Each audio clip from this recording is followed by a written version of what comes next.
I want to talk to you about multiculturalism and intersectional feminism. Mm. And you've been trained in that. You have a background in that. What is that exactly? Yeah. So those are, I think about it in the psychology world, and then I think about it in the general world. So in the psychology world, it's really saying that a lot of therapy models were created for Eurocentric culture. So particularly your white-centered norms. And so multicultural says that we are expanding beyond European culture to a lot of different cultures around the world, and that we need to take into considerations that people may have different values, different beliefs, different ways of being in the world, and that might make them cope in different ways and process information in different ways. And then intersectional feminism, it started with feminism, which was also really white, female, cis centered. And then the idea of intersectional feminism is that, for example, as a Black woman, I'm not only Black, but I'm also a woman, and that it's hard for me to separate those two identities. And so intersectional says we're going to look at multiple identities and how they impact how a person moves around in the world. So, are you a intersectional feminist? Yes, I would say so. And Yeah, so we just and what you mean by that is that you're Black and you're woman, and that's what it means to be intersectional feminist. Actually, so feminism would say that we're working towards everybody having more choices. So it's not only that women have more choices, but that all beings, whether you're female, male, non-binary, that you have different choices. And so it's not just about gender; it's also about race and a lot of other identities. Yeah. In the United States of America, and white should set the standard since they founded the country, right? Correct. And so everyone should follow the norm of the white people. Is that right? Correct. Okay. Yeah. So it's not abnormal to follow the white standard. No, it's pretty common. It's actually countercultural to not follow the white standard. Hence part of some of the anti-racism stuff and some of the feminism stuff.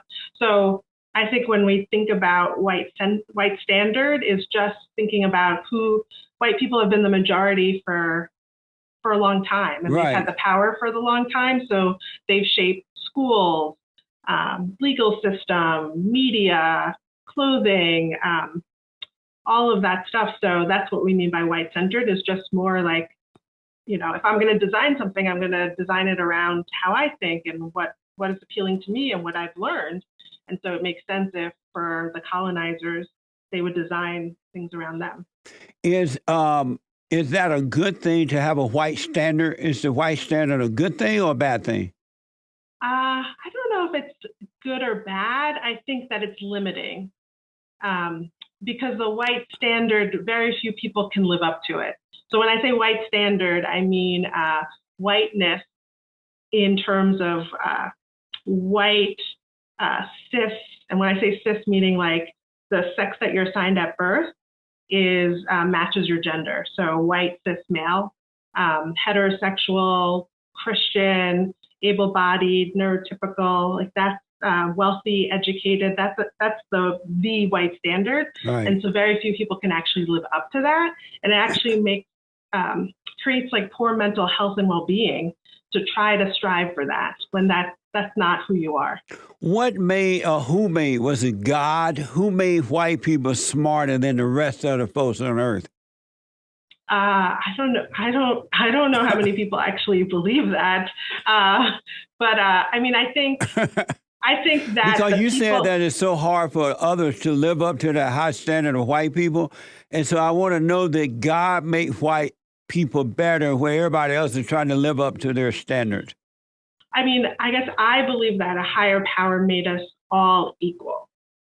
And I think that particular European people had money and power to be able to create a story that said that they were better. Did they get that money from God? I mean, I don't believe in a God that gives people money, right? So I think that people, I can't even go through a long history of like how did these European countries get power? How did they become colonizers over all of these brown and black countries? I mean, I think that's the story of colonization. Is how did these European countries take power over India and different countries in Africa and in the Caribbean and South America?